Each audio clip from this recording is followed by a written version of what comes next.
It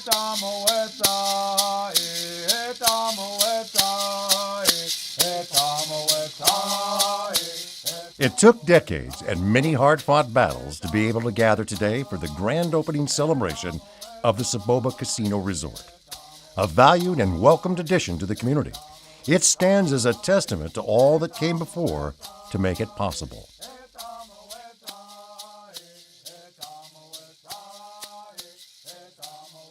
Even prior to the Soboba Indian Reservation's official establishment by executive order on June 19, 1883, its people worked hard to be self-sufficient while positively interacting with the communities that surround the reservation that today consists of 7,000 plus acres. Living conditions were far from those of today and presented challenges that many of today's elders recall. When I got married, the water gave out on our reservation. And today I can see when people run out of water in the city, they bring their trucks in with their water, they'll give them water or sell them water, whatever they do. We never got that. We had to get our trash cans, buy brand new ones, go to town at Mistletoe Park in San Luiseno, and they had a water fountain there. And that's where we got a big fat one though, but it was for everybody, farmers. You know, when you're told to go outside to play, we went. We didn't have a technology like they do nowadays. We went to make tree houses, and the river ran year round, and we would go to the riverbed, and we'd do a lot of fun things, you know, walk the mountains. So the Mojado Canyon was the best place of all canyons. The Soboba Canyon is like a total different atmosphere than the Mojado Canyon, yes. It is very serene, you feel peace, you feel like rejuvenated when you go there. There's so much beauty there. Growing up on the reservation, living in a little two-room house with my parents and 5 brothers and sisters. We were very poor, but we didn't know we were poor. When we lived on Castile Canyon, there was probably about maybe 10 homes on Castile Canyon, and now there's like a lot of homes. So it was just quieter. It was quieter and a more simple life living back then. We used to have weenie roast, remember? Yep. Yeah. Had what? Weenie roasts instead of barbecue. Weenie roast. Mm-hmm. Remember? Mm-hmm. Everybody's kids used to be there. The grease pole. Oh, the grease pole back in the days, they used to have them. At the powwows. At the fiestas. I mean, fiestas. The buttons. Button. Who has the button? You remember that? We made up our own games. My mom.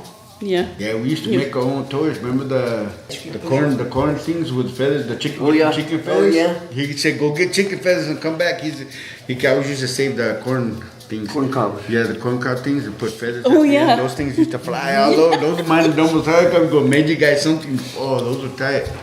Birthday presents from him. I'm proud to be from Soboba, man. Cause if I wasn't from Soboba, no telling where I'd be at. In the summertime, our water system was so old that we used to run out of water in the summertime. We didn't have no water, so everybody would go up to the canyon, and we would take our baths up there. There was a little pond, probably 3 foot by 3, maybe 2 foot deep or so. But we would all go up there and take our baths, and everybody would be waiting their turns. I didn't want to be an elder to begin with because that meant I was old. But now I get to know some of the elders I didn't know as well. I know them better now, and it's really good. They're very nice people. Like I said, we're big on family.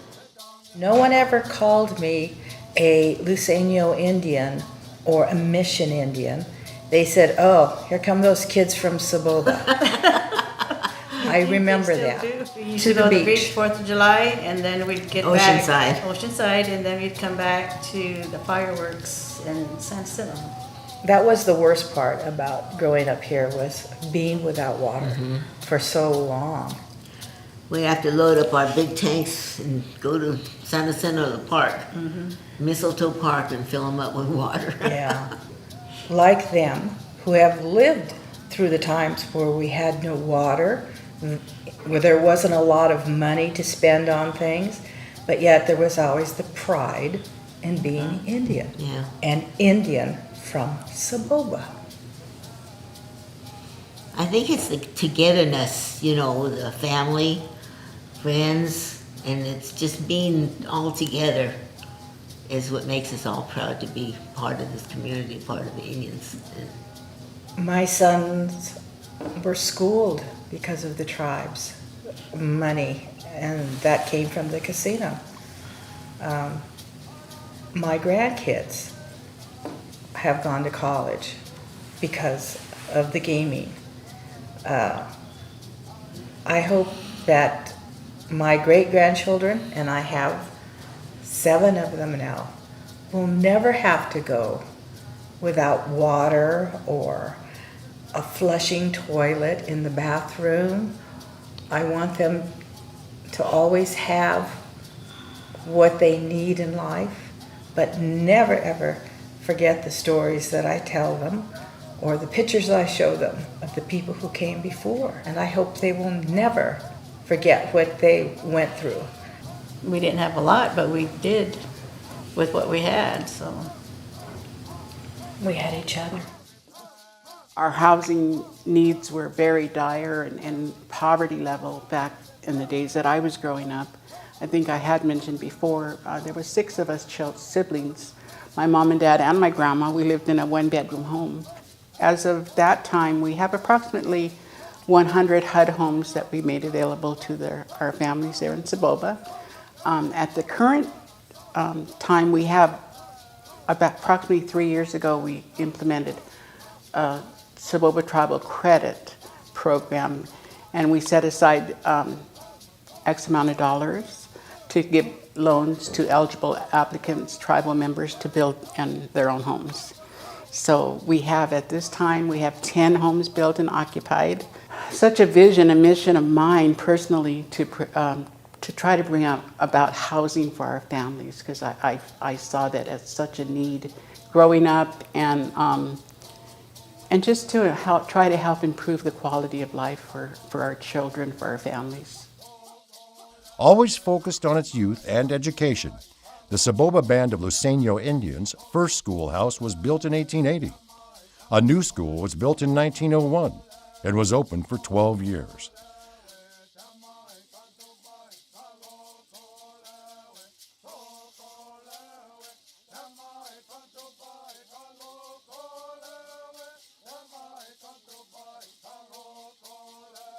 The 40-bed Soboba Hospital was established in 1929 and served patients for about 20 years.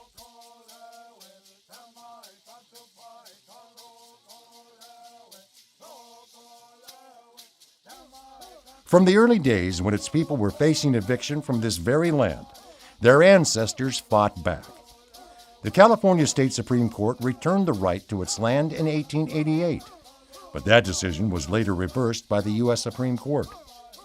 The Mission Indian Commission recommended that additional adjacent lands be added to the reservation on a permanent basis.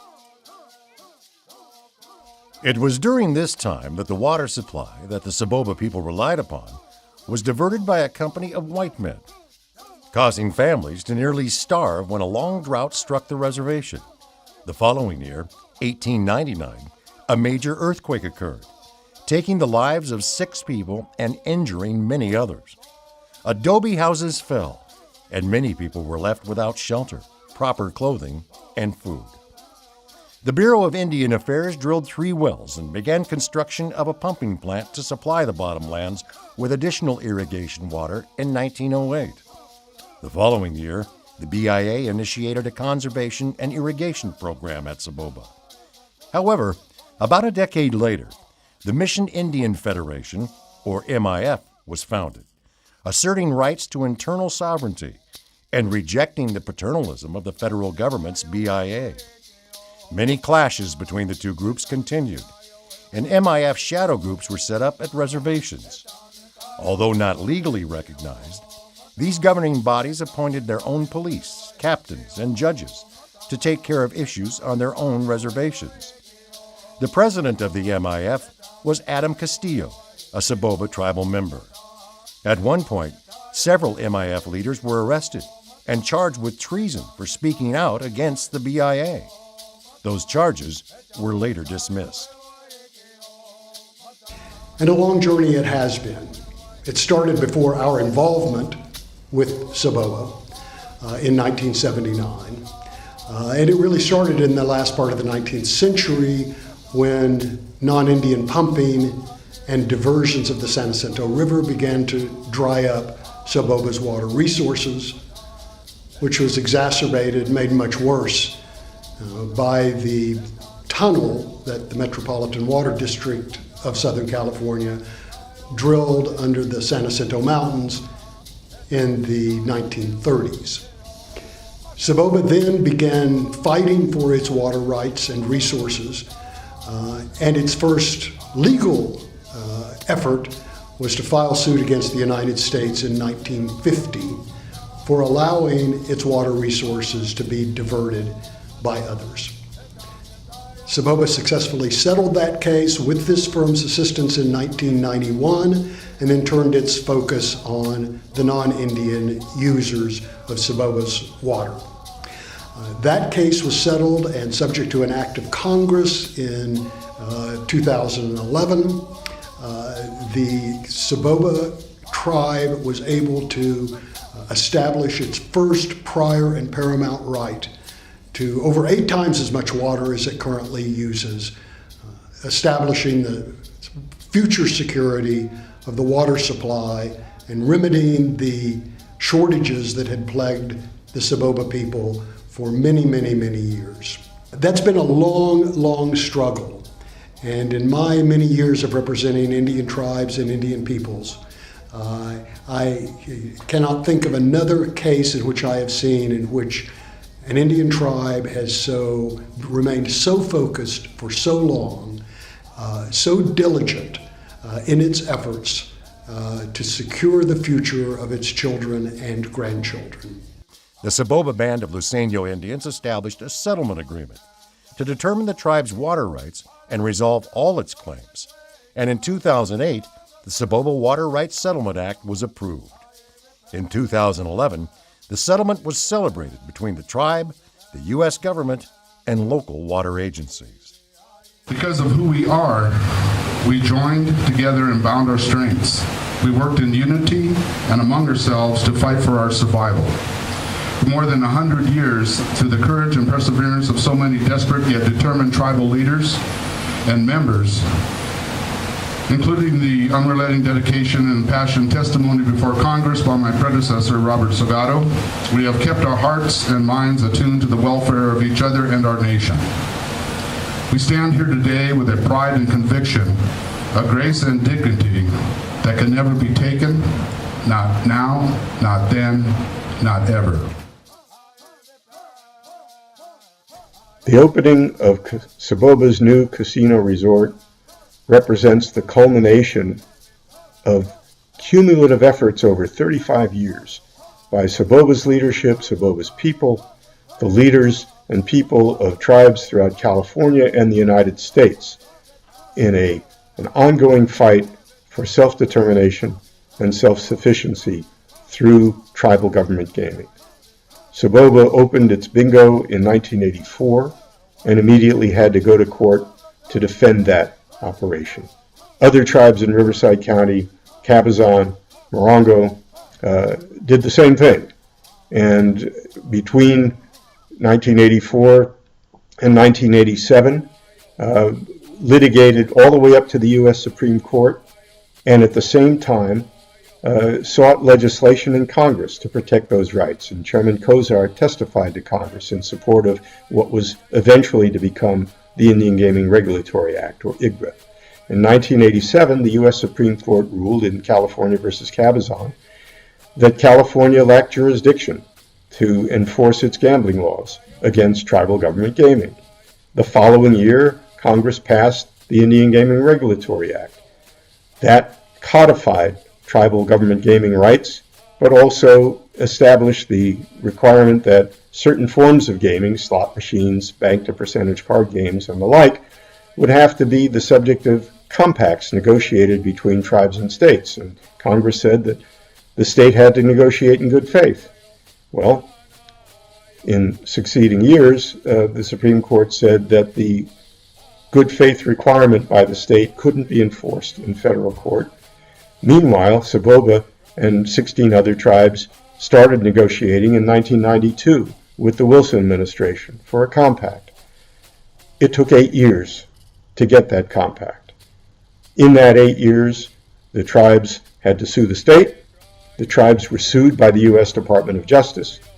But eventually, and only after the tribes went to the people of California with Proposition 5 and got more votes than Gray Davis did in his first election, the California Supreme Court struck down Proposition 5 because they said it violated the Constitution's ban on casinos of the type currently operating in New Jersey and Nevada. Under pressure from the federal authorities, Governor Davis and the tribes reached an agreement late in the night before the legislature adjourned for the year in September of 1999 that gave the tribes the compacts they have today. But in order for that compact to take effect, the people of the state of California had to amend their constitution, which they did in March of 2000 with Proposition 1A, so that the compact that Soboba now enjoys took effect in May of 2000. That compact has allowed Soboba to get to the point that it is today. And I will say that had Soboba and other tribes not stood strong against efforts by the state and the federal authorities to stop them from doing what they're doing today, we would not see tribal government gaming in California or elsewhere in the United States that resembles anything like what we've been able to accomplish.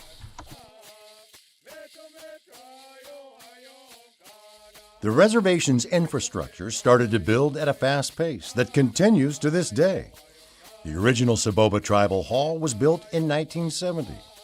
DQ University, an intertribal learning community, had a satellite campus on the reservation that educated future nurses.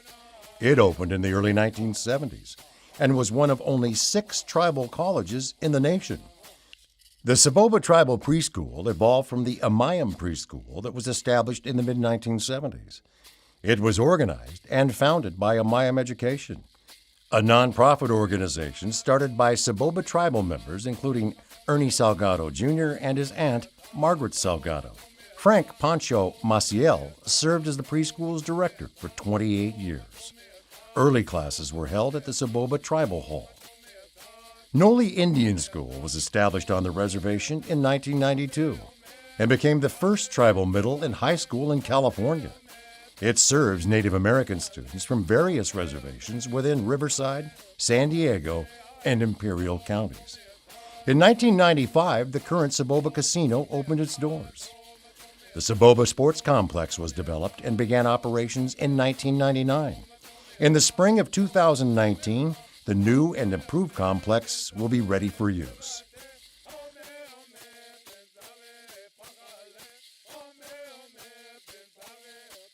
In 2001, Soboba took over the day-to-day operations of the Soboba Tribal Preschool. Soboba purchased 950 acres, known as the Jones Ranch, in 2001, and in 2003, the land was placed into trust. Soboba purchased the Horseshoe property in 4 separate transactions. 2003, Soboba Environmental Protection Agency, EPA, was formed, dedicated to ensuring the protection of the environmental quality on the Soboba Indian Reservation. The Soboba Cultural Center was founded through an Administration for Native Americans, A&A grant. 2004, Soboba purchased the Oaks Retreat property and the Soboba Country Club. Soboba began its Cultural Resource Monitoring Program. 2007, Soboba Tribal Enforcement was formed. 2008, Soboba opened its new 3-story Tribal Administration Building. The Country Club at Soboba Springs opened with a 31,000 square foot building and an 18-hole golf course. The Oaks Retreat was placed into trust. The annual Soboba Youth and Elder Walk was established.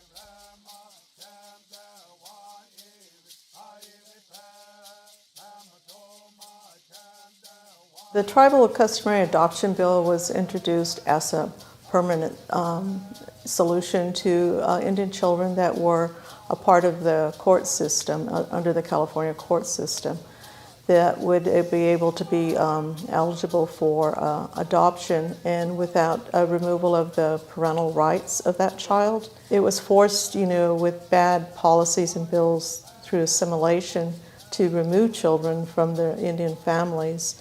And so with this, it evolved through our tribal council at the time, and Chairman Robert Sagado, said, why don't we do something legally to able to support, tribal customary adoption, because it seems like we're having issues of trying to find homes and those were temporary, where the children were removed from their family and then put into a home. But, at the same time, you had family members that, could go through the customary adoption bill, because once they go totally adopted, parental rights are severed, then that means they don't have no benefits from their tribe. That removes that part of that, and you want to keep them, close to what they're familiar with and all through their traditions and customs. This was a good, clean answer to get that. The legislation went through, we got the language done, and who gave help to all of that was through our family services and through our other attorney. It was Nancy Curry, was our family services, and Kimberly Clough, our attorney. Then the legislator who had handled the bill was Paul Cook, who currently today is one of our congressmen. And that took off. We got the total support with all the tribes up and down California. We sent out numerous letters to ask if they would, be on board to support this. And I spent a lot of time up in Sacramento lobbying on this, trying to get this through. It was non-controversial. It was a good bill.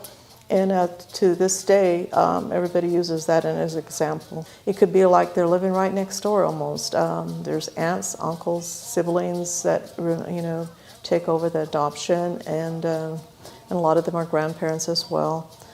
To me, that success is keeping them close to where they are familiar and what they are used to all the time. So to me, that's the success of the bill.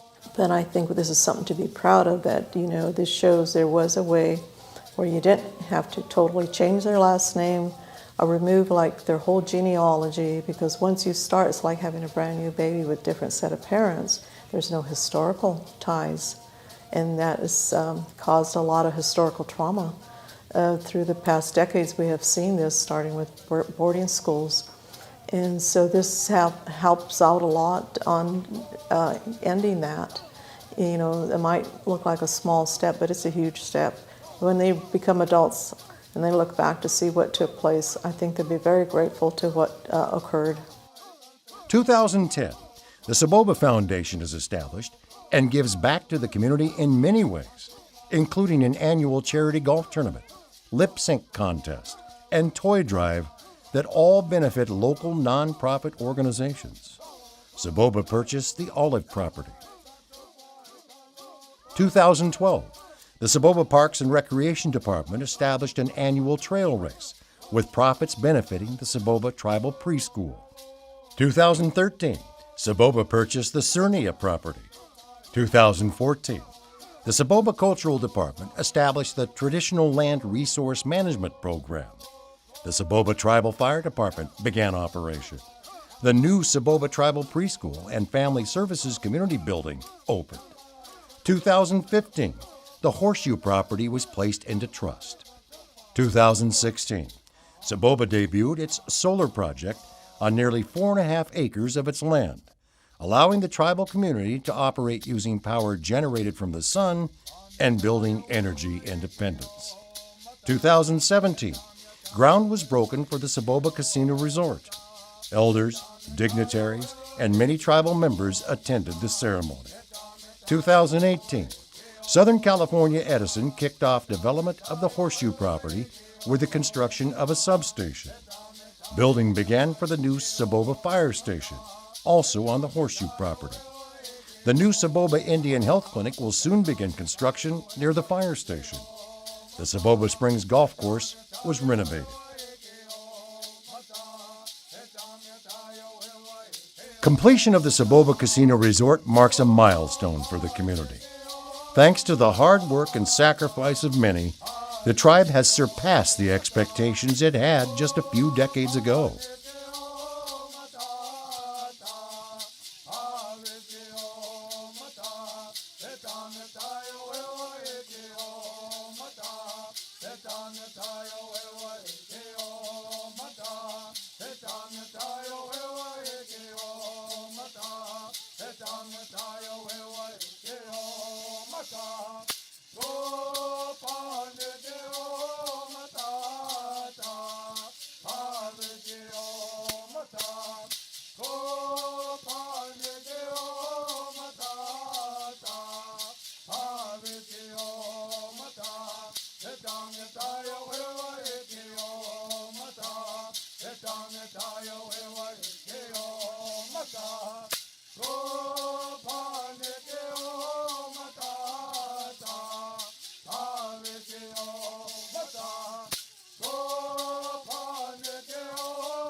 I'm a little apprehensive. I'm overwhelmed in some cases, just the sheer magnitude of this project. It's amazing the way that this has come together, and I'm grateful to be on the council at this time. We've got to remember that we are a tribe, and that's what gives us our place and our power. We're a sovereign nation, and as a people, that's what it means for sovereignty. It's not an individual thing, it is a tribal thing. And that's what we need to remember. It's an awesome feeling to look and see what we've created, not just for us today, but for the future. I'm glad that we have the opportunity to help serve the tribe in this manner. But still, I got to give thanks and praise to elders and leaders of the past that had the vision that this is the route we wanted to take, because without that initial idea that this is where the facility should be and this is what should be entailed, we might not be here today. So all we're really doing is, like I said, we're lucky enough to be the ones in position now to act out the rest of that vision. I don't show a whole lot of emotion, but it is very exciting. Every day, driving off the reservation and seeing the progress over the last 4 years, it's rewarding. It's rewarding and brings a smile to my face on the inside. The tribe has been afforded a lot of opportunity, and it's been a blessing. And it comes in seasons. And I feel like the moment really came. When I was driving down the 10, we were coming back from Palm Springs, and I see this billboard, and it has the picture of the resort and the casino, and I'm just thinking, at that moment, you just have this accomplishment, accomplished something, and you've seen it, but even though I've been part of it, and you do the day-to-day, and you work on it, and you do all these things, there it was, and for a moment, you felt it, and just to be part of everything, picking the logo and picking just everything, the design, the layout, the outside, the inside, and as a team, of course, but that was my moment, and I'm grateful to be part of it. I just feel very blessed, to be a part of the new casino and resort. Really happy for us, just to see what the future has for us. And sometimes I think back to those council members and to all the people that were here before me, that aren't here anymore. And I hope they're looking down on us and they're really, really happy because we made their dreams come true. This wasn't just our dream, it was all the people's dreams, and past councils, and I just hope they're happy. It's going to be awesome. At least it's awesome for me because I've waited so long for this. I've been on council for almost 20 years, And this planning was started many, many years ago with a lot of negotiations with a lot of entities. And I got really sick in 2014, and I really didn't know if I was going to make it to even see this happening, and I'm so grateful that I'm able to. I feel that my dad is looking down because that was a big thing to him, and my brother Robert, that was his biggest, I think, accomplishment.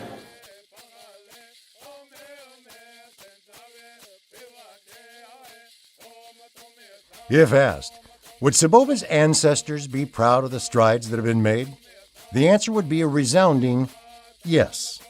If asked, will Soboba's children and children's children be able to live better lives because of their hard work? The answer would also be a resounding yes. The tribe will continue to prosper by fighting hard to protect what they have created against attacks from those who oppose them, seeking ways to make further progress, and providing future generations with the history, traditions, and education needed to govern the tribe and deal with an increasingly complex surrounding society.